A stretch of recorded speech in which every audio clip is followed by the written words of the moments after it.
taking away recap time. It's notebook time. So we all came out of the portal that the goddess was so kind to provide to us to basically send us back 3 weeks of travels. Unfortunately, she did send us into I'm back. a very, very evil looking forest. Asger has come to the conclusion that a certain someone, precisely down below, right, her counterpart there, this is where her evil books come from, clearly. Because the evil moving trees that definitely did or did not attempt to kill us remind her of a certain book that eats other books that she wants absolutely nothing to do with. Um, I just have starred. Burn the entire forest. Must kill evil trees.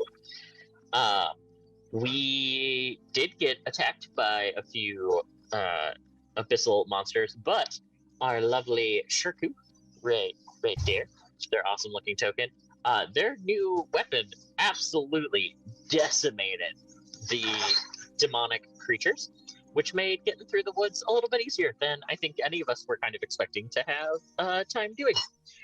We did make it all the way up to Pyrehelm, and the big thing that happened in Pyrehelm, other than finally being basked in the beautiful torchlight of the tower and everything, there was the Golden Maid Inn, which was a pretty big tavern for kind of how small of a town it was. It seemed a little off to us, but there was a lion bartender who's been a brewer for 10 years, Sir Tristan the Brave, also Asger's new husbando, as that she definitely has a type at this point. Um,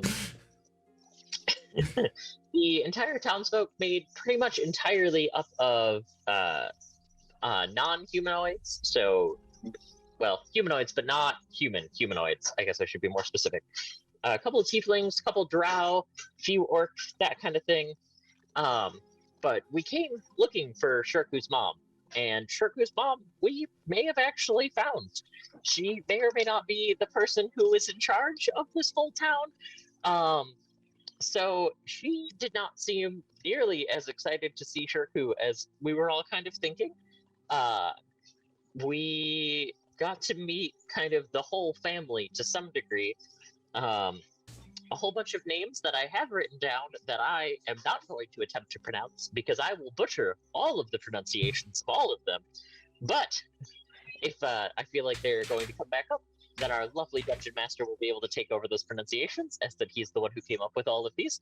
And then the big thing that we all left off on, a certain someone decided to go take a step outside and go, pay a little bit more attention to that big, beautiful tower we had in the center of town. And that was where we cut off. So, really curious to see what happens now. There's something else that happened there as he paid attention. He paid lots of attention and nothing bad happened. I don't know what you're talking about. If it's not in the recap, it definitely didn't happen. He's perfectly safe. Yeah, perfectly safe, but not here. Perfectly. Asger, if you're ready. Absolutely. So last session, well, let's go back one further than that. The session before last session ended with the absolute cliffhanger of our certain recycle wizard going out for a midnight stroll and got captured. And so we picked up last session with the "Oh fuck, where is our wizard gone?" which is the, fun, wonderful game that we all got to play. So we returned to the inn, found him not there. We were like, where would a recycle wizard go? The graveyard. The Nucks, best choice, absolutely. Graveyard. Wasn't there. Our wonderful tavern and innkeeper who was helping us search around town was like, you know what?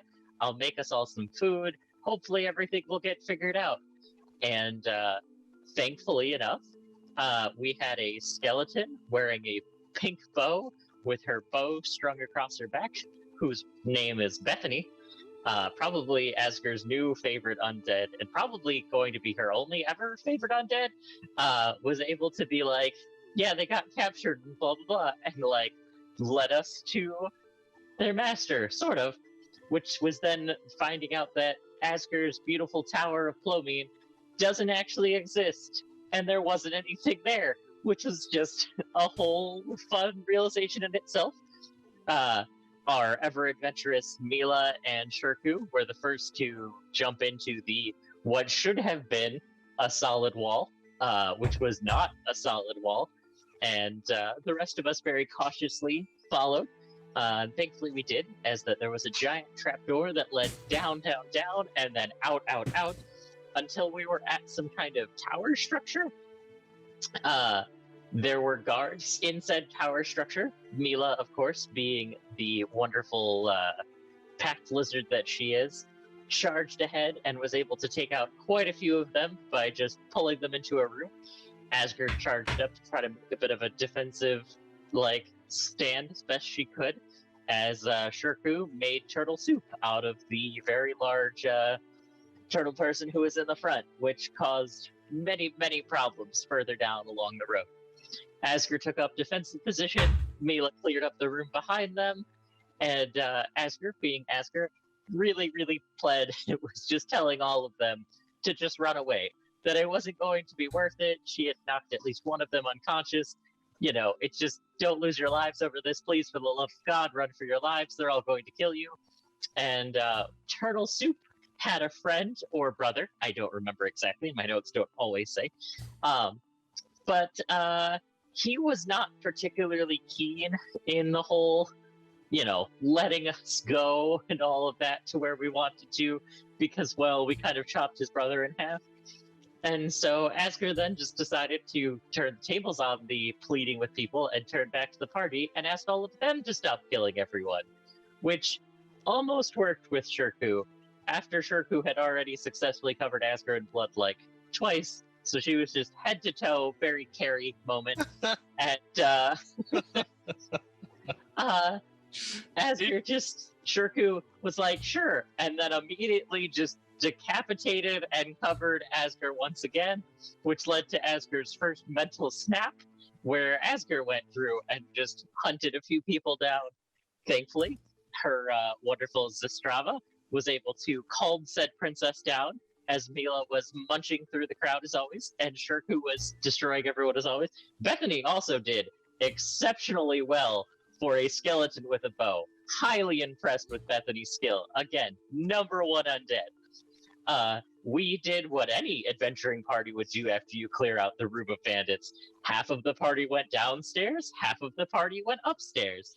And the party that went upstairs found all the loot. But unfortunately, the party that went downstairs found all of the trouble. So we left off at downstairs group basically just getting surrounded in the darkness, most of them with the dark vision, so they were relatively able to see and everything. But they're just kind of battling it out in the dark with something that I don't think we actually got a good sight of. And unfortunately, the best skeleton ever, Bethany, lost her life in an attempt to find her master. So truly a tragic tale last week, and hopefully that was the end of tragedy for us, and then this is going to be like the cool redemption arc where we beat them and get the party back together and everything's happy. But we'll see what happens. Asger, take us away.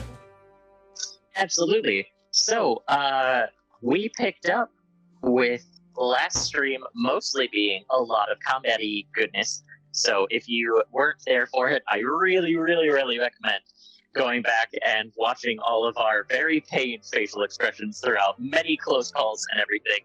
But the story that you missed was our wonderful recycle wizard, our one and only, was kidnapped from us, and in an attempt to get him back, we come to the tower that we are all currently located at, still inside of.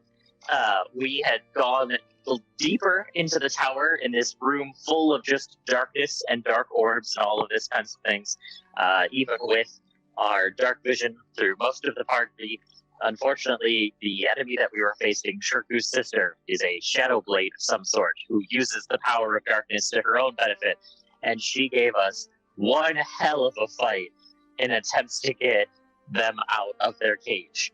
Thankfully, we were successful in rescuing them, and some very well-timed and well-placed moonbeam did a lot more damage after Shirku really wrecked his sister pretty good too to buy us enough time to get our recycle wizard out.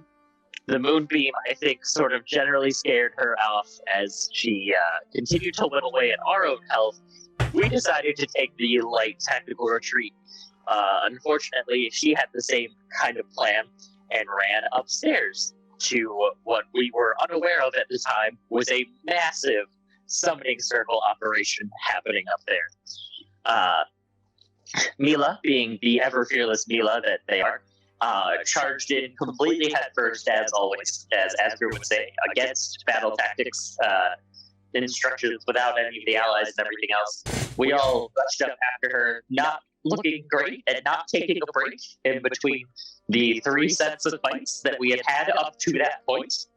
So, getting a little worn down, as it were, we jumped up to this room, and some very well-placed spells and things left each side kind of on the ropes, but their side doing quite a bit better than ours.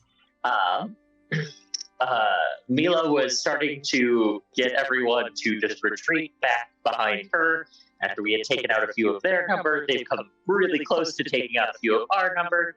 As Asger pulled out the crystal that she had given to her from the first mate of the royal army, and in using said crystal, we got our wonderful, magnificent ally to come and literally save all of our lives. Because it was looking real rough.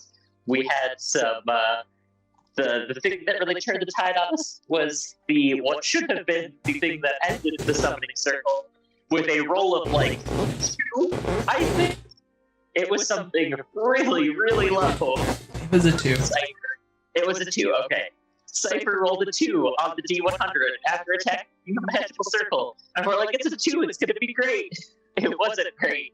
Instead, we successfully finished summoning the demon thing they were trying to summon. So we summoned our own crazy, magical, powerful monstrosity, and they wiped the floor with the room above, thankfully, or at least so the characters hope. So we pick up, as all of us are basically licking our wounds down a staircase, running for our lives from... Speaking of said ensuing drama, let's see. I don't know how there could ever be any drama. You don't? You don't? I'm just stuck with a whole bunch of heretics. That definitely could be why. Well, Asger, why don't you describe the heretics to us? Well, one of them is located directly underneath me, and the other one is directly in that kind of middle section right there. But what actually happened last session, if you didn't watch it, I really, really recommend going and watching it, because a lot happened. It was Asger broke the crystal to summon the first mate, Kai, who came and quite literally Deus Ex Machina to us and saved us from what would have most likely been our deaths. But very high-level wizard against moderately high bad guys leads to very high-level wizard winning. Thankfully, Shirku's sister used her weird, crazy, evil mirror man magic to move herself out of the room fast enough to be avoiding the execution that was Kai. And as Asger's friends pulled Asger down the stairs, as that she wasn't too keen on letting Kai just do all of it all themselves and wanted to make sure that they were okay,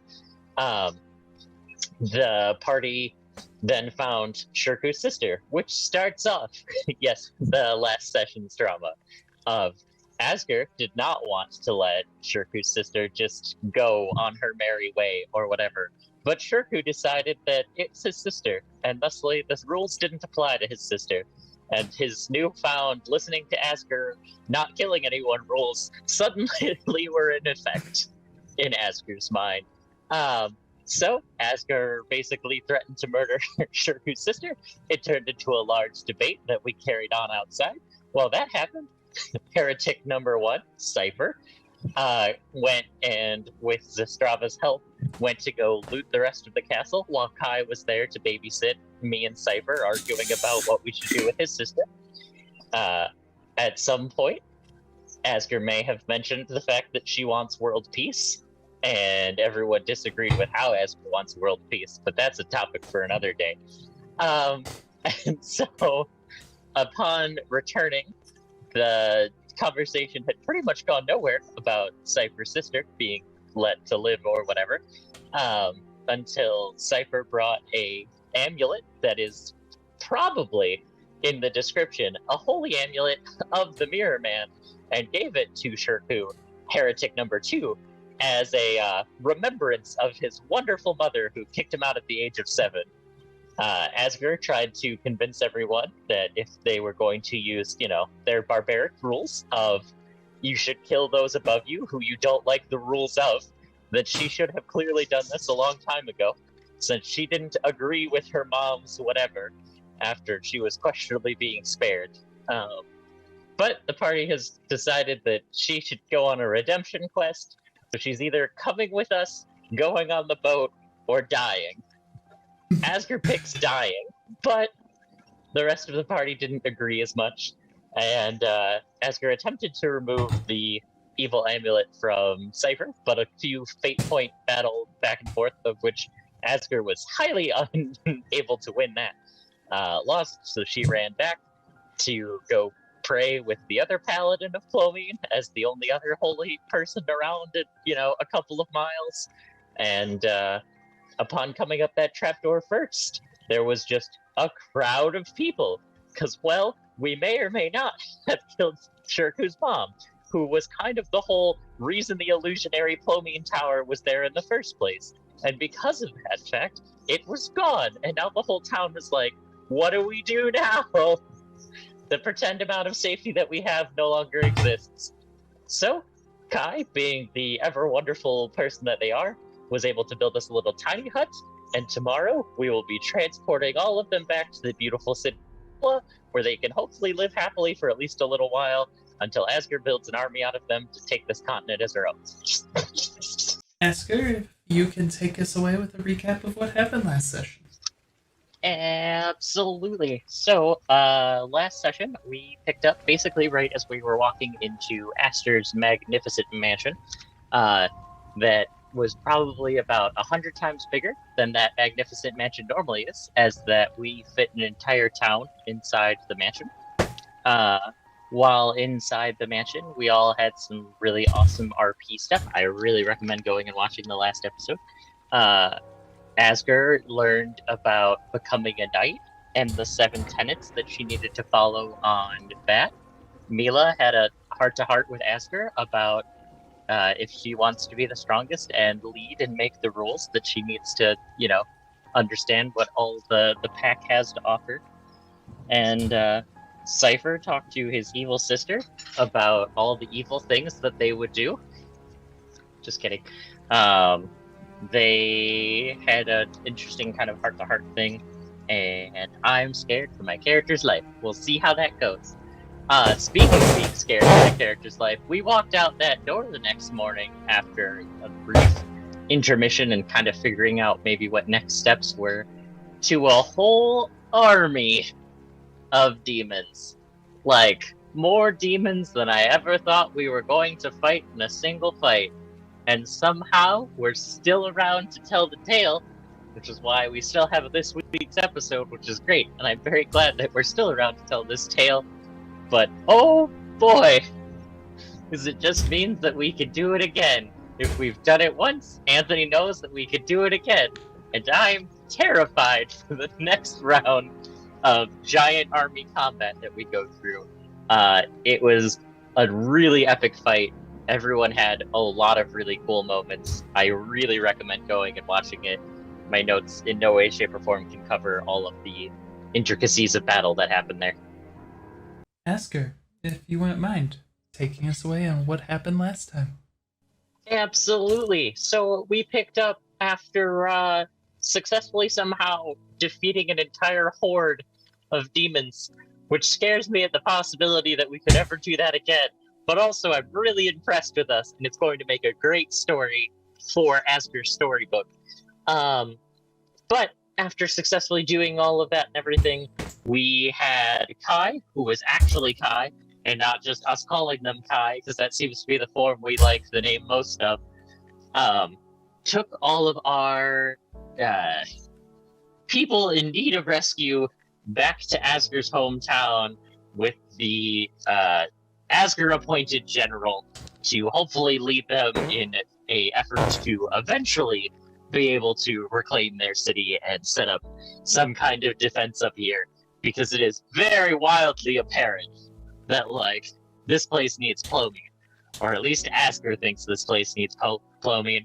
A few people may disagree with that and may wish to do it themselves, but we successfully scooted all of them away, and as the Asger was so happy about, and Shirku's probably not as happy about, his sister also went with Kai to be on a boat and go help out and be able to hopefully find redemption.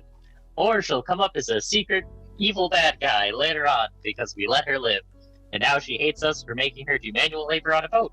We'll see!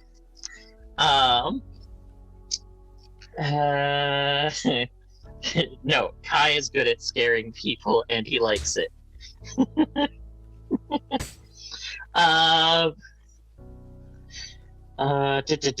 So we started heading our way down to kind of like towards Winterthorn / Ashenbrook. We have no idea exactly where our next big bad skeleton thing monster that we're looking for actually is, but we know that it's somewhere between those two towns, so we're just kind of heading south and hoping that, you know, maybe the screams of innocent people needing to be saved or screams of evil laughter and joy will let us know that we're heading in the right direction. As such, we fought at least a couple of demons, which made relatively short work because Shirku is a demon-slaying master. We bumped into this cave to keep us safe that first night because, well, when you're stuck inside demon-infested woods, sleeping out in the open really isn't an option because that's just gonna get you killed. So we found this cool cave that, with candlelight, had these really interesting, like, glow markings on the wall, but only like specific levels of like low light. And we figured out that we had stumbled upon this cave where Clomine's power had been locked away, and as such, we were kind of curious about it. It had some angels that were doing the one of these for all the Doctor Who fans out there. I know that was a fun little, you know, based on treat kind of a thing that we did. But those were the weird, crazy-looking defenders of this place. And we, being the group of curious cats that we are, and curiosity definitely killed the cat this time, Not yet. kept poking our noses into things that we should not have poked our noses in. In the evening, when we found that the demons weren't coming to the cave, Asger was like, there's clearly some, like, power of Clomine left in here. Plus, if this has, like, some kind of, like, cool temple thing, like, maybe that will help me learn to control my Clomine powers. / I'm all about Clomine, so let's go figure out what was in here. What was in there, unfortunately, was Kevin Longrake, of the Longrakes, owner-proprietor of Longrake Industries. Quite the fellow who asked Shirku if Shirku wanted to make a deal. Shirku, thankfully, did not accept making a deal, but Shirku also, unfortunately, lied to Kevin with not exactly the best deception against Kevin's nat 20 insight, so there wasn't much hope for us anyways there. But basically, we left the cave screaming with, like, hands up in the air, cartoon as fast, like, running, all of those tropes all in one, out of this cave as fast as humanly possible, as the green dragon the size of a mountain just popped out of this hole in the ground, or is, like, working on popping out of the ground. So, you know, we're running for our lives, as you do. So, if you missed last week, highly recommend going and watching the VOD on YouTube. Hey, Echo got 8. My owl got 8. Asger, if you wouldn't mind taking us away. Absolutely. So, as previously mentioned, we may or may not have accidentally released a dragon the size of a mountain, who may or may not have been an old character of mine, who was not a dragon the size of the mountain when I left him. And it's weird seeing your children grow up so fast, I will say. So, as you do when you accidentally release a dragon the size of a mountain, you run like you've never run before. Just full sprint.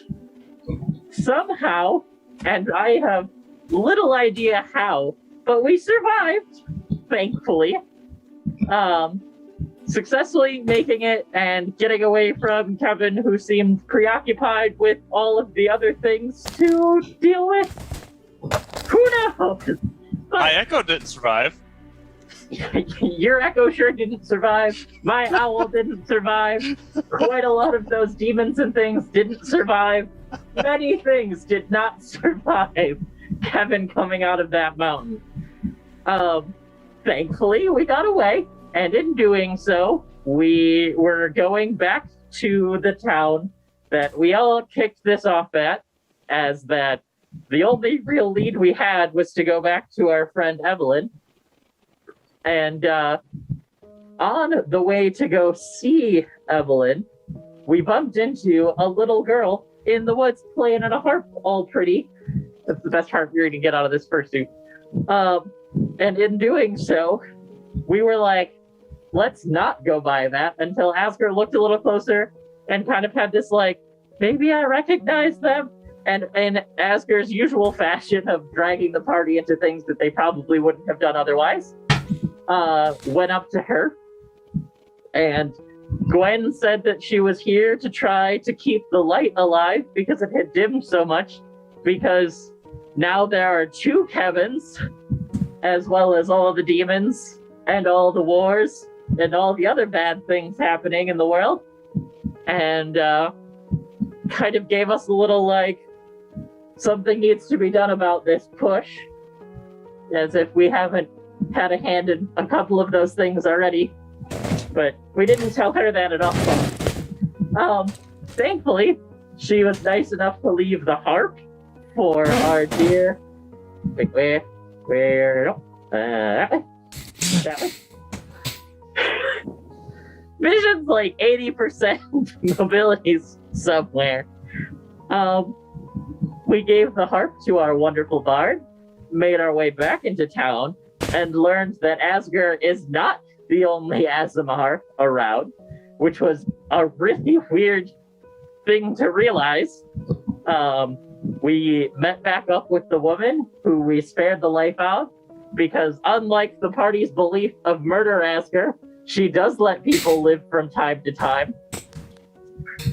It's been a declining trend. It has. Do you see the party that she's in? It was a declining trend at the party. You can only hold the boulder up the hill so long. Hey, don't worry. You're just going to be covered in blood again at some point. I don't think you're helping your... So much. You wonder why you did this to Asger. This is your fault, Kirko. I was at least trying to keep people alive. It just happened to end up in the other end of my halberd. Thankfully, we were able to get a nice kind of a rest, get a little bit of a clue as to where we needed to go.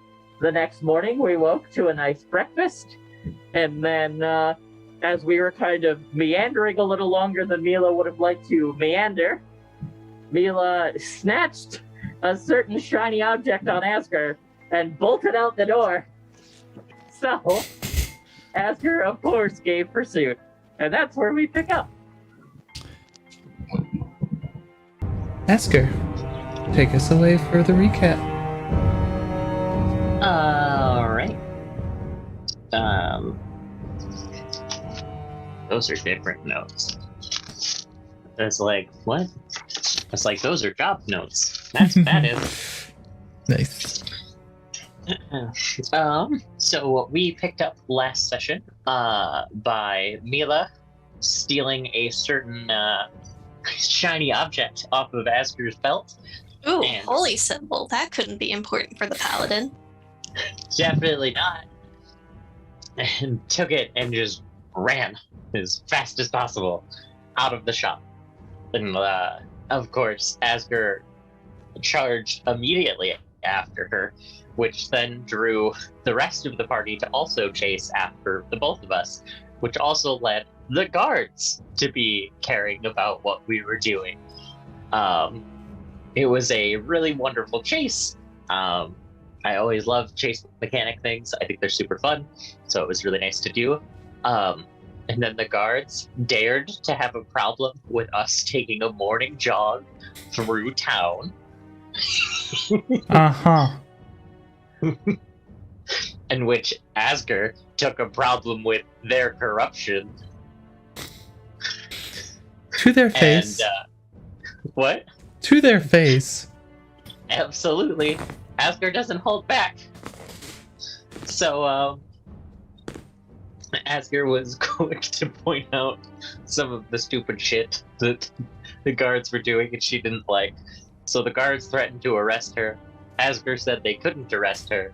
And this went back and forth for a minute or two before the lieutenant came. We explained our side of the story, ixnaying the corruption as that Zastrava was basically like, Asger, bad, no, bad, no. And so, thankfully, we didn't get in trouble with the law. We successfully made it out of town, and after making it out of town, we went and we're at a fast pace because we're like, we'll make the trip quick this time. The undead weren't very bad last time. We did a really good job of avoiding them and everything. And for whoever's decision, we thought it would be a good idea for Cypher and Asger to be on lookout. So Cypher and Asger were on lookout. It did not end very well. It was a really fun combat encounter. Lots of wonderful spells. A lot of Asger die on the ground. And now we pick back up on another fun, wonderful encounter. But this time at the temple that we originally went to, it looks like there's some kind of dark, evil cloud thing overhead that seems questionably unnatural. Asger doesn't specifically know, but it does look very scary. And the river is some kind of acid or something, because it hurts when you step in it. And Asger went full angel mode to keep her Zastrava safe. Yeah. Don't have anything else to delay your inevitable doom? Doom! I was going to say, that's your recap. The recap, Doom. The recap is that apparently some miniature dragon got summoned or created as an aberration. I think that's an aberration, anyways. The recap is Anthony got the new Fizbin's Book of Dragons and is using it rather quickly. Also, Asger did around 100 damage. Yay! Yeah. Smite's great. I love it. Is. Now, if only I was able to smite with my weapon every time I landed this hit. Yeah. So much Overall, we were left in the near maw of a giant undead monstrosity and left in anticipation for about 13 days as our dear Rin got a little bit sick. A little bit. I couldn't talk. I'm sorry. See, as he's dying, we're dying, and it's just an all-around commiseration. Asger, do you remember the plan? Die. No? Remember high school? Yes! Now they remember the plan. Now I need to kill them all. It's been a very busy week. Wrap up the last session. It was an interesting session. It sure was. Ooh, boy. We picked up last session in the crypt that we've been to a couple of times now. We really should stop making a habit of coming to evil places such as this and getting our ass kicked as bad as we did. But as much as evil kicks our ass, we kick its ass just as hard. So, thankfully, Asger went down while fighting the vampire lord kind of guy. Not entirely sure what kind of vampire thing that he was, but he hurt a lot is what he was. And the fucking badass crazy dragon thing that we also fought also hurt a lot. It hurt so bad that quite a few of us went unconscious and dying this round.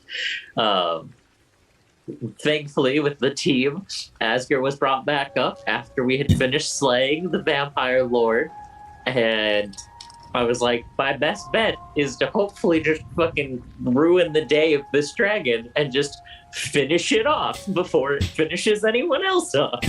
Because I was like, if I wait a whole round of healing, all it's going to do is breath weapon us, and we're all going to be back at the same spot we were. So I was like, we'll risk it for the biscuit, as it's, you know.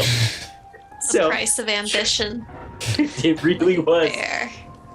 In my defense, learned after we were really close. That did not, however, fix the fact that the dragon just went nom and just whoop and took the hell off with me, which was not a good time. Thankfully, Cypher's quick thinking and wonderfully good accuracy avoided frying me along with the dragon that stole me with a lightning bolt. Unfortunately for Cypher, in facing the direction towards the stairs, they were not paying attention to the Mila, who had transformed into wonderful runny monster dinosaur and just barreled straight through Cypher, which may or may not have led to the best accidental scene of events I've had in D&D in a long time. Of just Cypher getting hit and being knocked out means that haste went off, which meant that Shirku went flying. It was just comedy of errors all around. It was amazing. Yes. It really was. I round of applause to us for having gotten our own selves into that situation. Speaking of getting ourselves into situations, Asger has no idea about this, but Annabelle knows that when Cypher decided to look over the interesting dragon carcass, he may or may not have rolled high enough to have been brought to some kind of small demi-plane to have a little chat-see with the Mirror Man about making a deal and all of that kind of stuff. You know, just the typical, just, I want you to leave this entire country so that I can keep doing exactly what I want with you guys not in the picture and whatever, but I'll give you this slightly less fucking evil jackass over there you can go deal with instead. And Cypher, being Cypher, and Cypher's love of all things dark and evil, for whatever fucking reason, decided that was a great idea and accepted. So now, Cypher has the grandiose task of convincing Asger and everyone else to go back across the sea, leaving the shit that they've been doing over here alone, and then returning back home. But on the good side for Cypher, they fed their evil, goddamn necrotic book an incredibly powerful spell, which may have led Anthony to have one of his fire campaign moments where he forgets sometimes of the capabilities of us, and it was just the ding, ding, ding, ding, ding, ding, ding of level up, level up, level up, all hitting at the same time. Never underestimate player stupidity. Or ingenuity. We'll see how it goes for you. I was like, it was a little bit of both. A little bit of both on two different parts. And then Asger had a cool dream sequence with Gwen. Oh, Gwen basically telling her to stop pushing people straight into the fire, and instead letting them stick like the hand in, and then the hand out, and then the other hand in, and the other hand out. Just kind of do the hokey pokey to it, you know? You forgot one other key thing. Inside his talk with the Mirror Man, he may have accidentally said, "Oh, by the way, someone's getting weaker." Ah, yes. Uh-oh. The fact that Cypher just freely gave away information that the thing keeping the Mirror Man kind of at bay, or at least generally, you know, off of just total world domination destruction, round 3? Now, I don't know. when you get into the time travel bullshits of this and how it's worked so far, Plovia's brought us back from the brink a couple of times. It really gets a little confusing. But Cypher just decided to toss that up as just a softball pitch towards the fucking Mirror Man. We're all gonna die. It's all gonna be our own fault. We're all gonna die.